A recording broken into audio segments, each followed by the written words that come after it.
اور یہی کڑوا سچ انسان کو حقیقی معنوں میں بدلتا ہے۔ تو آپ یہ کہہ رہی ہیں کہ اصل تبدیلی اس انکار کے بعد شروع ہوتی ہے جب اس کا مقصد کسی کو جیتنا نہیں رہتا۔ جی ہاں، بالکل۔ اس واقعے کے بعد وہ مکمل طور پر اپنے کام میں ڈوب جاتا ہے۔ وہ آئرا سے رابطہ ختم کر دیتا ہے۔ وہ اب کسی کو کچھ ثابت کرنے کی کوشش نہیں کر رہا۔ نہیں، وہ صرف اپنے لیے کام کر رہا ہے، شاید پہلی بار اپنی زندگی میں۔ وہ اپنی ٹوٹی ہوئی انا اور شناخت کو دوبارہ جوڑنے کی کوشش کر رہا ہے، اور یہیں کہانی میں ایک اور نفسیاتی موڑ آتا ہے۔ اور وہ موڑ یہ ہے کہ جیسے ہی کامران اس کا پیچھا کرنا چھوڑ دیتا ہے، آئرا اس کی غیر موجودگی کو محسوس کرنے لگتی ہے۔ ہاں، شکاری نے شکار کرنا چھوڑ دیا ہے، اور اب شکار خود پیچھے مڑ کر دیکھ رہا ہے کہ شکاری کہاں گیا۔ یہ انسانی نفسیات کا ایک بہترین مظہر ہے نا؟ بہترین۔ جب تک کامران اس کے پیچھے تھا، طاقت کا توازن آئرا کے ہاتھ میں تھا۔ وہ اسے قبول یا رد کر سکتی تھی، لیکن جب کامران نے اپنی توجہ ہٹا لی تو طاقت کا یہ توازن بدل گیا۔ اب آئرا کے ذہن میں یہ سوال پیدا ہوتا ہے کہ کیا میں نے اسے کھو دیا؟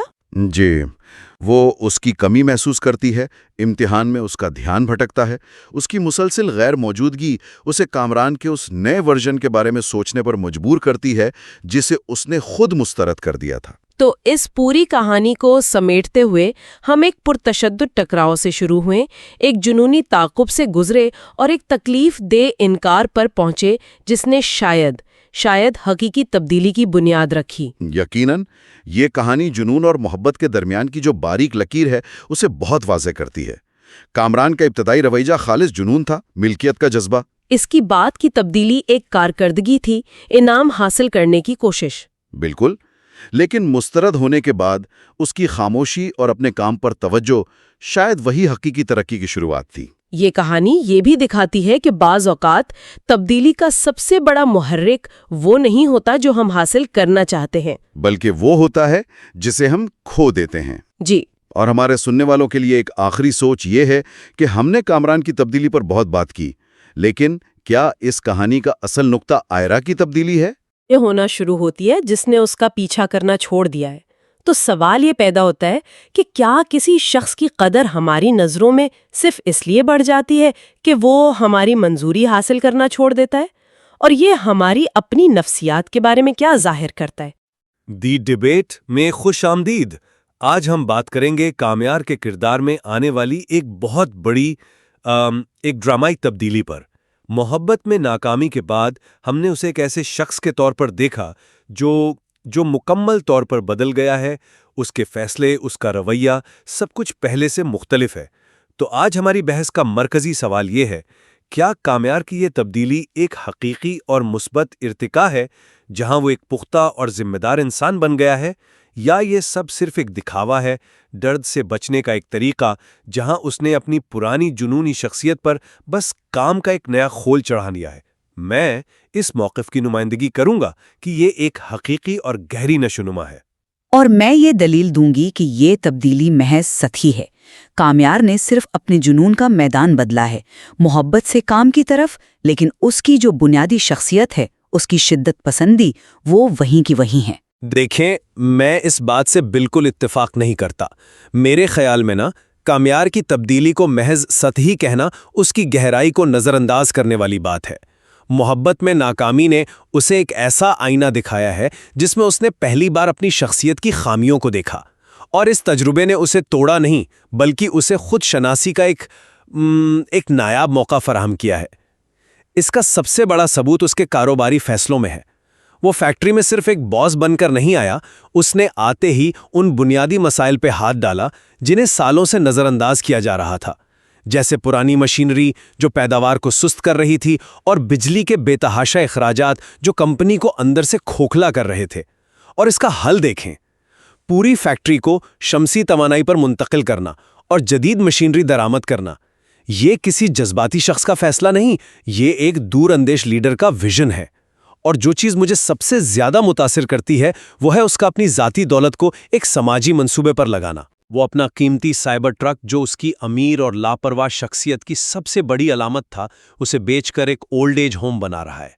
اور یہ صرف ایک عمارت نہیں، وہ وہاں کے رہائشیوں کی ذہنی صحت اور کمیونٹی کی بات کرتا ہے۔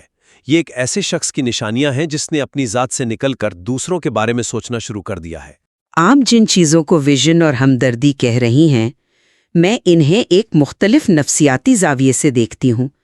میرے نزدیک کامیار کی یہ تبدیلی حقیقی نہیں، بلکہ یہ اس کی جنونی شخصیت کا ایک نیا مظہر ہے۔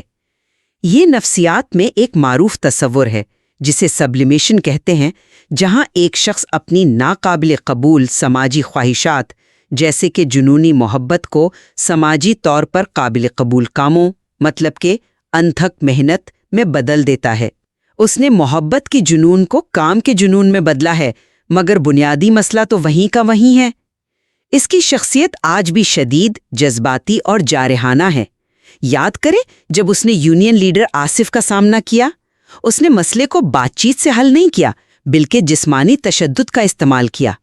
یہ صاف ظاہر کرتا ہے کہ اس کا غصہ آج بھی اس کے قابو سے باہر ہے، اور اپنا سب کچھ بیچ کر ایک ہی منصوبے پر لگا دینا، یہ ایک اور انتہائی جذباتی اور خطرناک فیصلہ ہے، بالکل ویسے ہی جیسے وہ آئرا کے لیے کچھ بھی کر گزرنے کو تیار تھا۔ وہ جذباتی طور پر بھی بالکل نہیں سنبھلا ہے۔ محض ایک خلف شعر ہے، اس کی اپنے الفاظ میں خود کو ڈائیورٹ رکھتا ہوں۔ یہ شفا یابی نہیں، یہ تو درد کو دبانے کی ایک بہت بڑی کوشش ہے۔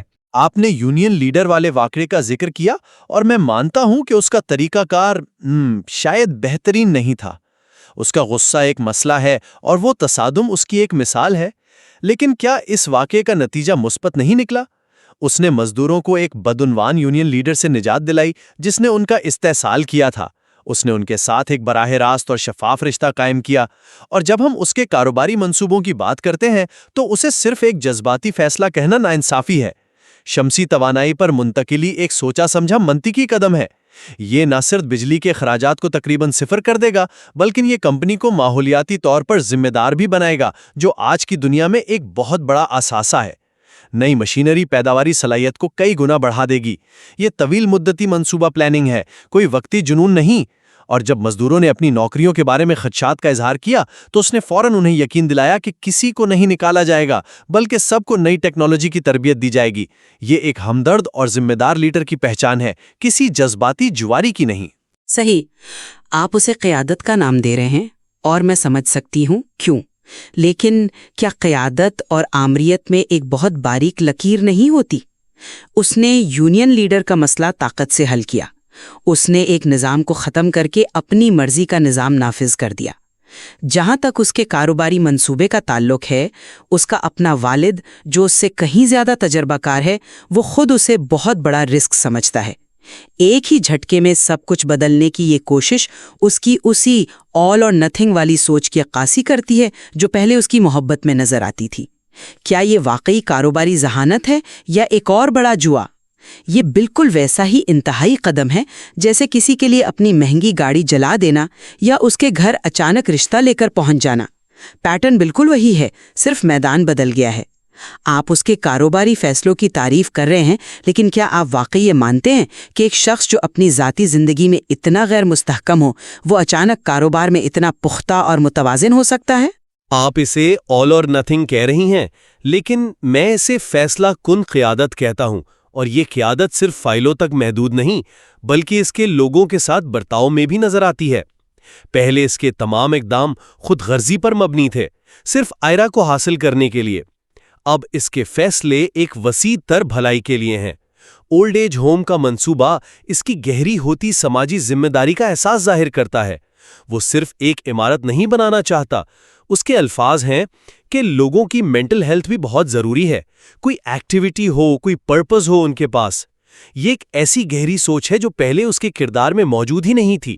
وہ اب صرف اپنے بارے میں نہیں سوچ رہا، وہ ایک کمیونٹی کی تعمیر کر رہا ہے، چاہے وہ اس کی فیکٹری کے مزدور ہوں یا اولڈ ایج ہوم کے رہائشی۔ یہ صرف آمیریت نہیں، یہ ایک ویژن کو عملی جامہ پہنانا ہے، چاہے اس کے لیے مشکل فیصلے ہی کیوں نہ کرنے پڑیں۔ لیکن اس ویژن کی قیمت کیا ہے؟ اس نے خود کو اپنے سماجی حلقے سے مکمل طور پر کاٹ لیا ہے۔ اس کے دوست جو کبھی اس کے سب سے قریب تھے، اب اسے بورنگ سمجھتے ہیں کیونکہ وہ ان کی پارٹیوں کو چھوڑ کر کام پر چلا جاتا ہے۔ یہ تبدیلی اسے ایک لیڈر نہیں بلکہ ایک تنہا اور الگ تھلگ شخص بنا رہی ہے۔ وہ ایک ایسی مشین بن گیا ہے جو صرف کام کرتی ہے تاکہ اسے کچھ محسوس نہ کرنا پڑے۔ آپ اولڈ ایج ہوم میں دوسروں کی ذہنی صحت کی بات کرتے ہیں، لیکن خود اس کی اپنی ذہنی حالت کیا ہے؟ وہ اپنے ارد گرد موجود لوگوں سے، اپنے دوستوں سے، یہاں تک کہ اپنے والد سے بھی ایک فاصلہ رکھتا ہے۔ یہ قیادت نہیں، یہ ایک دفاعی قلعہ ہے جو اس نے اپنے گرد تعمیر کر لیا ہے تاکہ کوئی اس کے قریب نہ آ سکے۔ اس کی قیادت کا ماڈل اوپر سے نیچے کی طرف ہے، جہاں وہ فیصلہ کرتا ہے اور باقی سب عمل کرتے ہیں۔ یہ کوئی تعاون پر مبنی قیادت تو نہیں ہے۔ لیکن کیا یہ ممکن نہیں کہ یہ تنہائی اور کام پر شدید توجہ اس کے لیے شفا یابی کے عمل کا ایک ضروری مرحلہ ہو؟ کبھی کبھی گہرے زخموں سے نکلنے کے لیے آپ کو دنیا سے کٹ کر خود پر توجہ مرکوز کرنی پڑتی ہے۔ وہ جذباتی سطح پر بھی پختگی کا مظاہرہ کر رہا ہے، وہ اپنی غلطیوں کو تسلیم کرتا ہے، وہ جان بوجھ کر آئرہ کی شادی سے دور رہتا ہے، یہ جانتے ہوئے کہ اس کی موجودگی بہت سے لوگوں کو تکلیف دے گی۔ یہ خود آگاہی کی وہ سطح ہے جو پہلے اس میں بالکل نہیں تھی۔ وہ اپنے والدین کی ناکام شادی کے زہریلے نمونے کو دیکھتا ہے اور اپنی ماں سے کہتا ہے کہ وہ ویسی مس میچ شادی نہیں کرنا چاہتا۔ وہ اپنی زندگی کے غلط پیٹرنز کو پہچان رہا ہے اور انہیں دہرانے سے بچنے کی شعوری کوشش کر رہا ہے۔ آئرہ سے دوری اختیار کرنا اس بات کا سب سے بڑا ثبوت ہے کہ وہ سمجھ گیا ہے کہ حقیقی محبت کسی کو تکلیف دینا یا کسی پر قبضہ کرنا نہیں ہے۔ یہ ایک انتہائی مشکل لیکن پختہ فیصلہ ہے۔ میں معذرت خواہ ہوں، لیکن میں اس سے بالکل قائل نہیں ہوئی۔ آپ اسے خود آگاہی کہتے ہیں، لیکن اس کی اپنی گفتگو اس کے بالکل برعکس ہے۔ جب اس کا دوست اسے شادی میں شرکت کی دعوت دیتا ہے تو وہ صاف صاف کہتا ہے کہ وہ آئرہ کو بھولنے کی کوشش کر رہا ہے۔ اس کے اپنے الفاظ ہیں، بھولوں تب نہ جب یاد کرنا چھوڑ دوں، ہر فائل پہ، ہر پیج پہ، ہر مشینری پہ صرف وہی ہے۔ یہ پختگی نہیں، یہ حل نہ ہونے والے درد کا کھلا اعتراف ہے۔ وہ آگے نہیں بڑھا، اس نے صرف اپنے درد کو ایک رومانوی شکل دے دی ہے اور اسے اپنے کام میں چھپا لیا ہے۔ اس کا یہ کہنا کہ کچھ تعلق بس ہوتے ہیں جنہیں نہ نبھا کر ہی نبھایا جاتا ہے، یہ ظاہر کرتا ہے کہ وہ اب بھی ماضی میں جی رہا ہے۔ وہ اس رشتے کو ختم نہیں کر سکا، بس اس نے خود کو اس کے نبھانے کے ایک نئے فریب میں مبتلا کر لیا ہے۔ جب اس کی والدہ اسے شادی کا مشورہ دیتی ہیں تو وہ فوراً انکار کر دیتا ہے۔ کیوں؟ کیونکہ وہ جذباتی طور پر دستیاب ہی نہیں ہے۔ اس کی ساری توانائی آئرہ کی یاد کو دبانے میں خرچ ہو رہی ہے۔ یہ ایک ایسی دیوار ہے جو اس نے اپنے ارد گرد کھڑی کی ہے، اور یہ دیوار کسی بھی وقت گر سکتی ہے۔ یہ حقیقی تبدیلی نہیں، یہ ایک بہت ہی نازک دفاعی نظام ہے۔ مجھے لگتا ہے کہ آپ اس کے مثبت اقدامات کو اس کے درد کے بہانے کے طور پر دیکھ رہی ہیں، جبکہ میں انہیں اس درد پر قابو پانے کے ثبوت کے طور پر دیکھتا ہوں۔ وہ اپنے درد کو تباہی کے بجائے تعمیر میں استعمال کر رہا ہے۔ فیکٹری کو جدید بنانا اور ایک اولڈ ایج ہوم قائم کرنا، یہ سب مثبت، آگے کی سوچ رکھنے والے اقدام ہیں۔ اس نے نہ صرف اپنے والد کا اعتماد جیتا ہے جو اب اس پر فخر کرتے ہیں، بلکہ اس نے ان مزدوروں کا بھی اعتماد حاصل کیا ہے جو پہلے اس سے خوفزدہ تھے۔ اس نے ایک غیر فعال کاروبار کو منافع بخش بنانے کا بیڑا اٹھایا ہے۔ یہ صرف خلفشار نہیں، یہ مقصد کا حصول ہے۔ دل ٹوٹنے کا تجربہ اکثر لوگوں کو یا تو توڑ دیتا ہے یا انہیں پہلے سے زیادہ مضبوط بنا دیتا ہے۔ میرے خیال میں کامیار دوسری قسم کی ایک بہترین مثال ہے۔ اس نے اپنی تکلیف کو اپنی طاقت بنا لیا ہے۔ اور میں سمجھتی ہوں کہ وہ ابھی تک ٹوٹا ہوا ہے، بس اس نے اپنے زخموں کو کامیابی کے ڈھیر کے نیچے چھپا دیا ہے۔ اس کی شدت پسندی اب بھی موجود ہے، صرف اس کا اظہار مختلف ہے۔ جب وہ اپنے دوستوں کی پارٹی چھوڑ کر چلا جاتا ہے یا اپنے والد سے تلخی سے بات کرتا ہے تو یہ ظاہر کرتا ہے کہ وہ اب بھی سماجی طور پر کٹا ہوا اور جذباتی طور پر غیر مستحکم ہے۔ کامیابی کی یہ شدید خواہش بھی اسی جنون کا حصہ ہے۔ پہلے وہ محبت میں بہترین بننا چاہتا تھا، سب کچھ حاصل کرنا چاہتا تھا، اب وہ کاروبار میں بہترین بننا چاہتا ہے۔ بنیادی محرک وہی ہے، ایک انتہا سے دوسری انتہا تک کا سفر۔ میرے لیے سب سے بڑا سوال یہ ہے کہ کیا یہ پائیدار ہے؟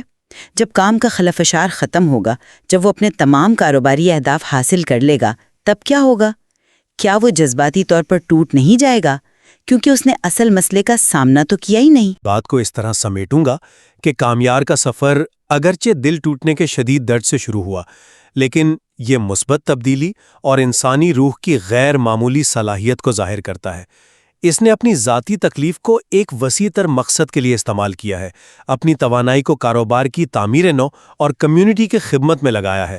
یہ ایک دور اندیش اور ذمہ دار فرد بننے کی واضح علامات ہیں۔